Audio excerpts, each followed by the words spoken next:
Assalamualaikum warahmatullahi wabarakatuh.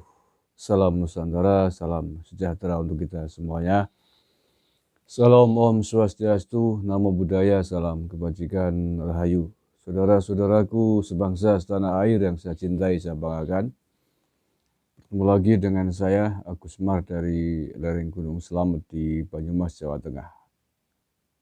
Hari ini hari Minggu, tanggal 28 November 2021, dini hari ya, menjelang jam 1.00.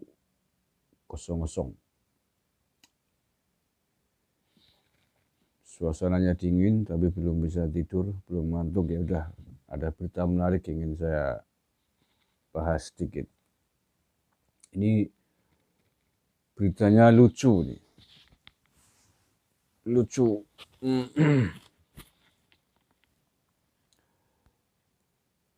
Mengapa lucu? Nih, saya baca judulnya ya. Habib Rizik bakal memaafkan kalau Jenderal Dudung duluan yang minta maaf.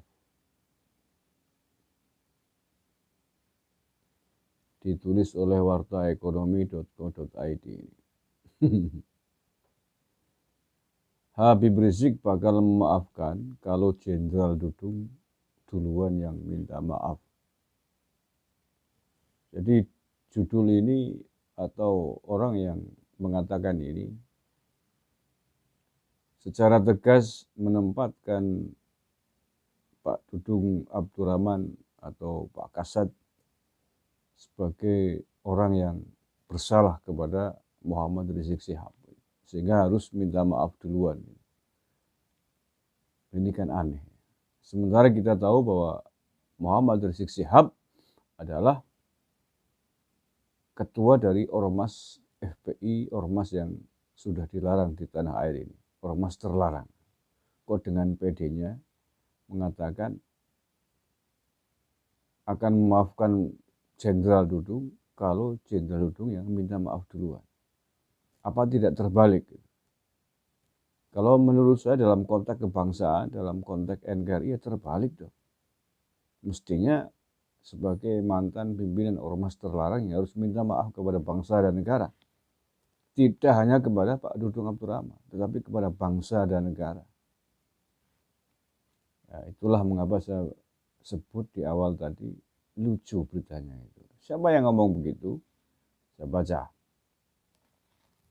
Anggota Majelis Ulama Indonesia atau MUI Depok, Nuim Hidayat, mengaku terkejut pernyataan Kepala Staf Angkatan Darat Jenderal Dudung Abdurrahman yang meminta agar kelompok kriminal bersenjata di Papua dirangkul.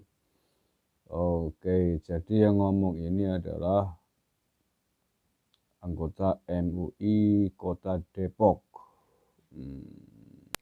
Apapun konflik yang terjadi antara Jenderal Dudung dengan Habib Rizik, harusnya Dudung sebagai jenderal berendah hati. Kalau terhadap KKP Papua saja ia bisa menyayangi, kenapa kepada Habib Rizik dan FPI tidak? Habib tidak pernah menyerukan separatisme dan membunuh banyak orang seperti KKP Papua.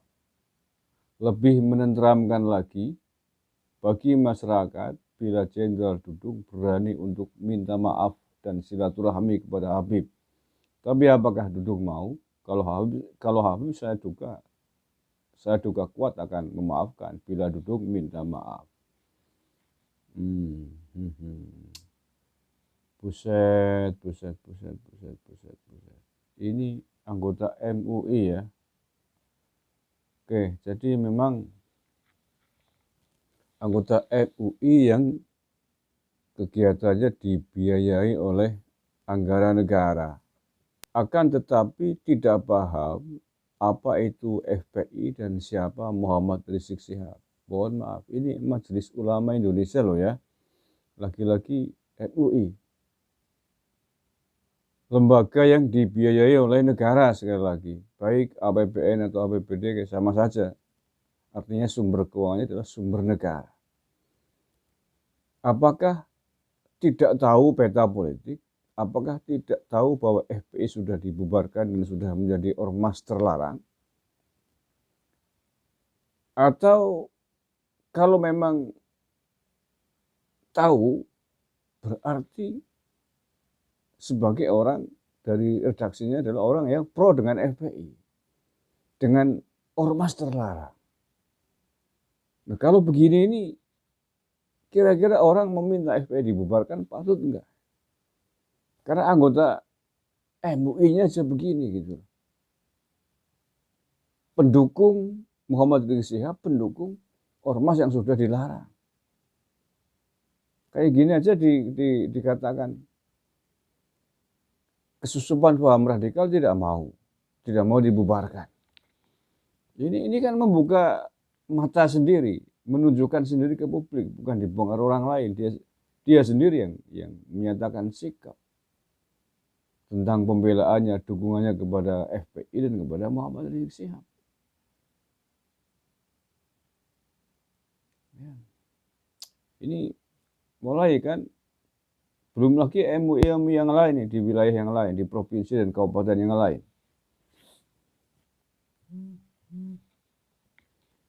Harusnya jenderal berendah hati memaafkan Muhammad Rizik Syihab.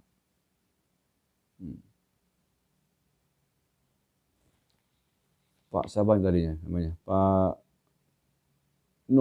Pak Noim Hidayat. Kasusnya Muhammad Rizik Syihab itu bukan kasus pribadi dengan Pak Dudung, tapi kasus terkait dengan bangsa dan negara, terkait kasus hukum, kasus yang sangat-sangat prinsipal di negara ini. Masa sebagai anggota MUI Depok nggak paham itu? Mengapa saya sebut kasus yang sangat prinsipal, bukan persoalan pribadi?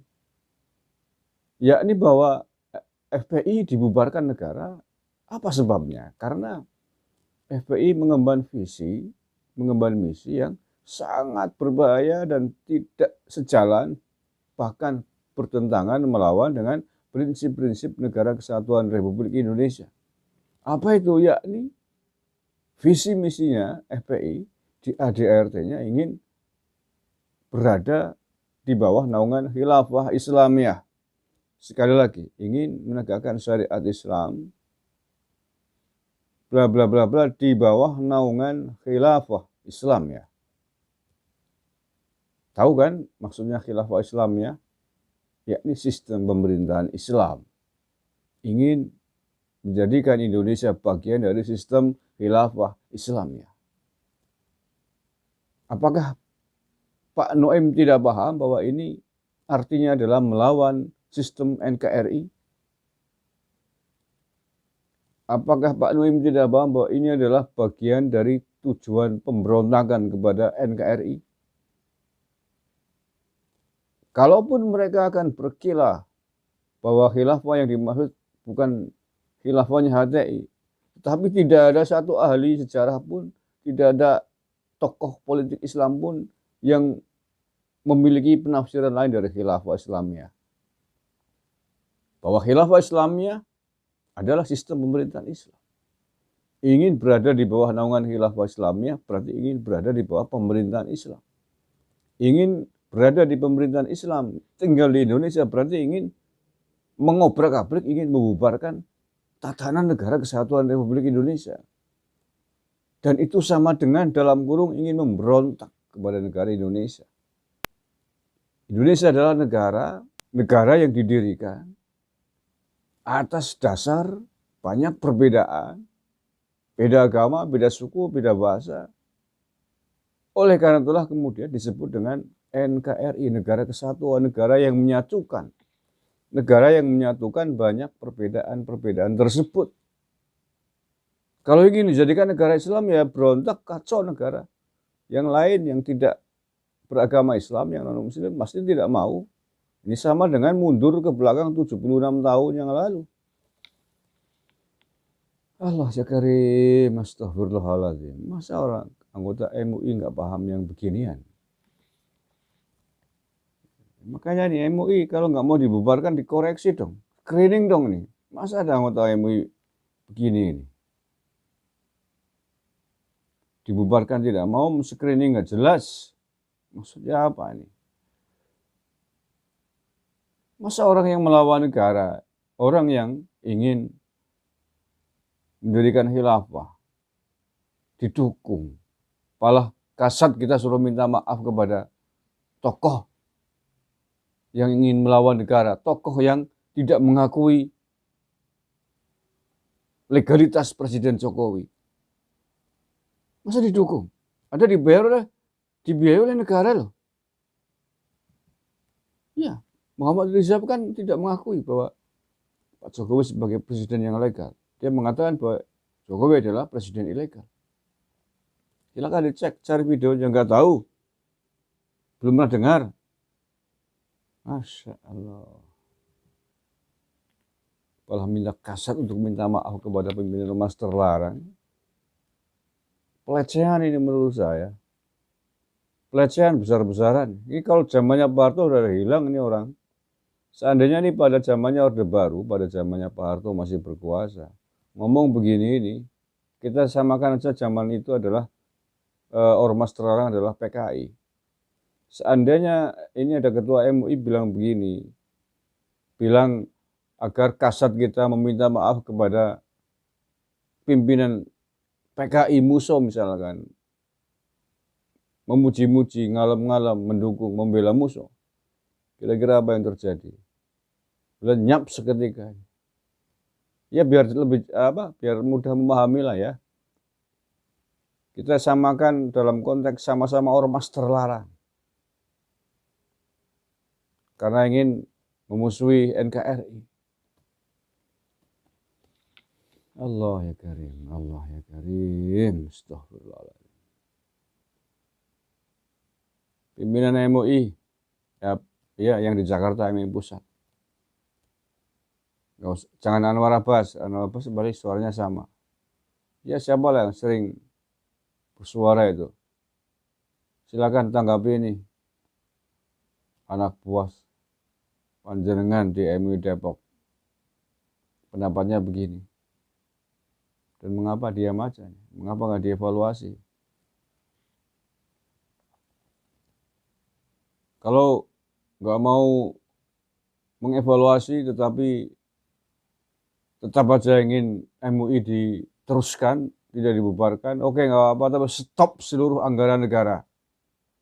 Stop anggaran negara untuk Majelis Ulama Indonesia. Silakan MUI cari dana sendiri sebagaimana ormas-ormas LSM yang lain. Terima kasih. Wallahul muwaffiq ila aqwamit thoriq. Assalamualaikum warahmatullahi wabarakatuh. NKRI harga mati.